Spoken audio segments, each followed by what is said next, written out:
Hey guys, it is Anthony with Top String Lacrosse, and we're back with you to review and break down the all-new Maverik Havok 2.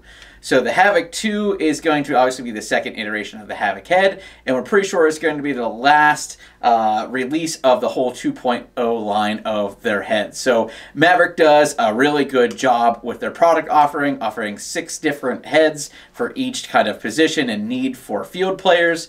So whether you're a LSM, which is what the Havok is going to be used for, defense or attack, midi, using the high, low, and mid pockets, you're going to really have something built for you. And so we're going to get into what the Havok 2.0 is built for, what kind of pocket placement it needs, and all the other details. So let's get into it. Okay, so the Havok 2.0 is going to be built more for those LSMs, those long stick middies. So guys using the 60-inch shafts, this is what you're going to be using if you're moving the ball up the field. If you're more of a close stick D, you're probably of the Maverik line, you're going to want to use something more in line like the Tank 2.0 option. And getting into the pocket placement of the Havok 2.0, you're really going to be looking for more of that high, mid-high variety. As always, we turn the head on its side with the slide walls pointing up, and we kind of see where that's really humping out at, right at that mid-high point. So that's really going to help for those quick releases of the ball, as well as still having some control on the ball as you're running up the field, getting the transition game to the other side.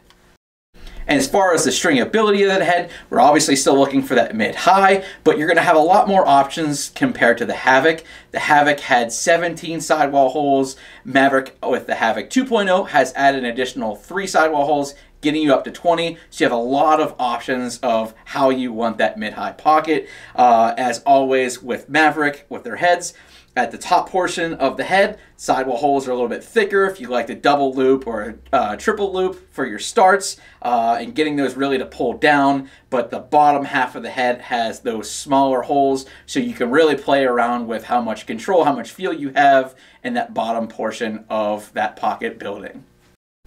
And the next thing that's always a question that gets asked is, what is the weight?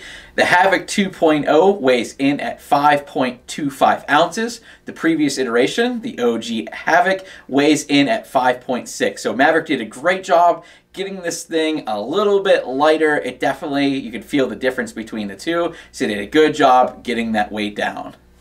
And the next thing we're going to talk about compared to the previous iteration with the Havok 2.0, definitely has a tighter face shape. That flare and that pinch come in a little bit tighter compared to the original Havok. So you're going to see a nice difference there with the string having more control on the ball. For those guys with kind of shifty kind of play, getting the ball up the field, you're definitely going to have more control. And the last big upgrade for the Havok 2.0 is going to be with the sidewall struts. So Maverik did a really good job kind of changing the orientation of those, getting the angle a little bit different. So it's going to add some durability to these heads, not allowing it to pinch in as much as the previous iteration. So durability is definitely going to get upgraded as well with the Havok 2.0 head. So to wrap up the Havok 2.0 from Maverik, this head's going to be built for those long stick midi, LSM players who get involved on the defensive side, getting the ball transitioned as quick as possible. If you're more of a close stick D player, with the Maverik line, you're going to be more looking for the Tank 2.0 option. With the pocket placement, we were really able to dial in the best pocket with a mid-high. And as well, Maverik added 3 sidewall holes to this iteration of the head, so you were able to really dial in the head and the pocket feel as best as possible for you. Additionally, Maverik was able to decrease the weight compared to the previous iteration, getting this thing at 5.25 ounces. As well, they've added increases durability with the sidewall struts, changing those up a little bit to add increased durability. So that wraps up our review of the Havok 2.0 head. These are available right now. They retail at $99.99. You could get yours in store with us, or you could shop with us online at topstringlacrosse.com. Thanks as always for watching, guys. We'll have the purchase links right down below in the description, as well as the links to all of our social media feeds. We again appreciate you watching our videos, and we'll see you guys out there.